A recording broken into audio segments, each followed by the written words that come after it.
Shem Kol Yisrael. We're going to learn today the Tefillah of Tekah Beshofar, which is extremely appropriate for today, Yom Haatzmaut, as we will see. Tekah Beshofar Gadol. Please Hashem, blow the great shofar lecherutenu, for our freedom. Note, it doesn't say lechofshiotenu, for our freedom in that sense, but for our cherutenu. What's the difference? Liot am chofshi. Today we celebrate being a free nation, and that's amazing that I can be a free Jew to do what I want. And if I want to run around the block singing Tehillim, I can do that and do a Shabbos meal outside. It's fantastic and worth making a holiday to celebrate about. There's no doubt in my mind. But it's not exactly cherut, because the Gemara teaches us cherut is something charut in your heart, when it's being your truest self.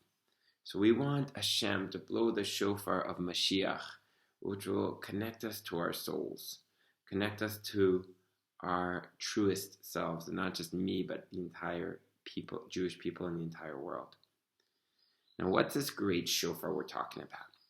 Midrash teaches us that there was a ram, of course, in the Akedah Yitzchak, and that was the ram that took the place of Yitzchak after Abraham was willing to sacrifice his son in that amazing act of Mesiras Nefesh.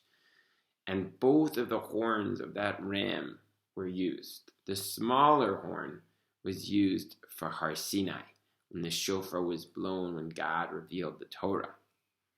And the greater shofar will be used when Mashiach comes. As the prophet Yeshaya tells us, a great shofar will be blown, and then, like the song goes, which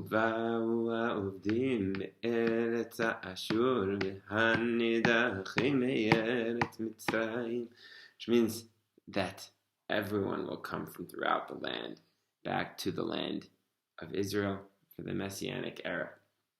So that's what we're davening for the great shofar to blow and to bring us back home.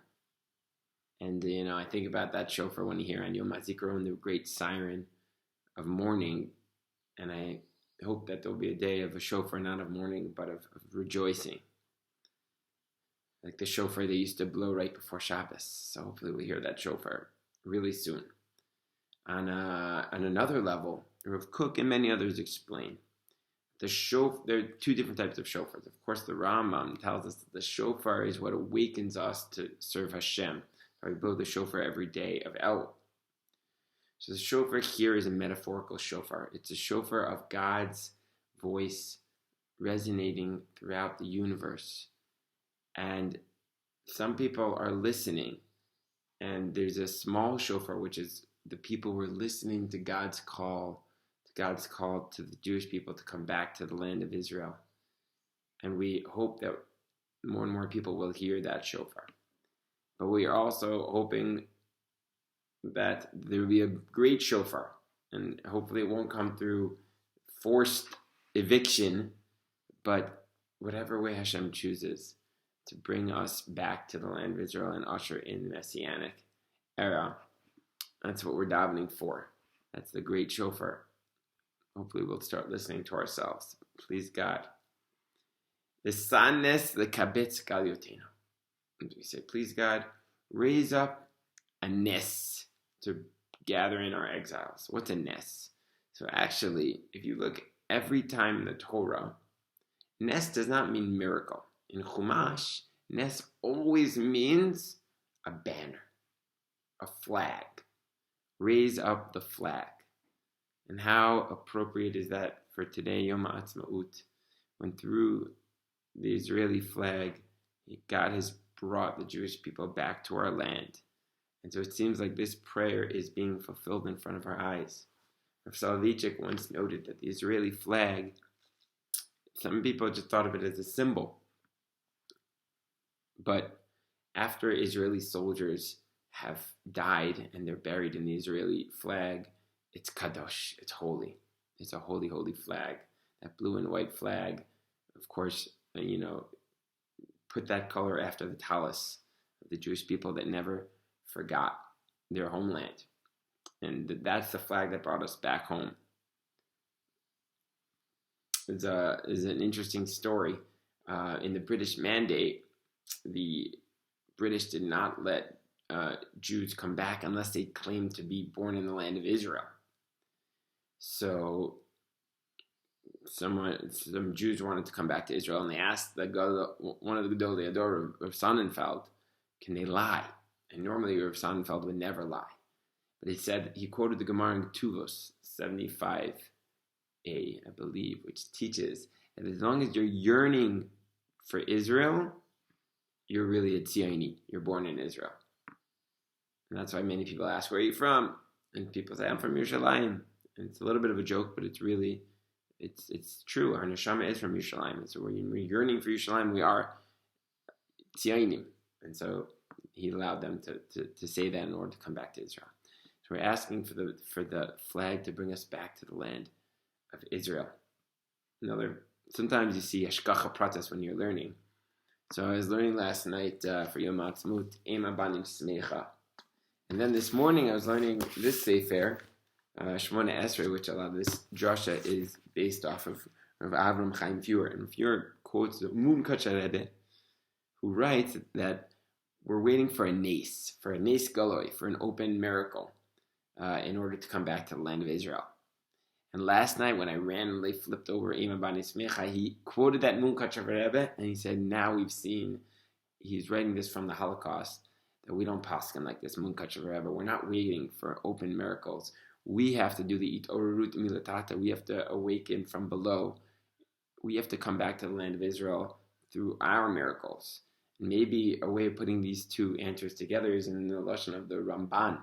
And the Ramban teaches us that all of nature is a miracle. It's Hashem revealing Himself, but if you have to have the eyes to see Hashem's wonders, and hopefully the miracles of 1948 and 1967, that was God's open miracles to allow us to see that all of Eretz Yisrael is a miracle. It's all a big miracle. B'ezrat Hashem. Kabtzenu yachad me'arbakon fataret. Hashem, gather us together from all the four corners of the land. Baruch Hashem, we're privy to see this in the land of Israel.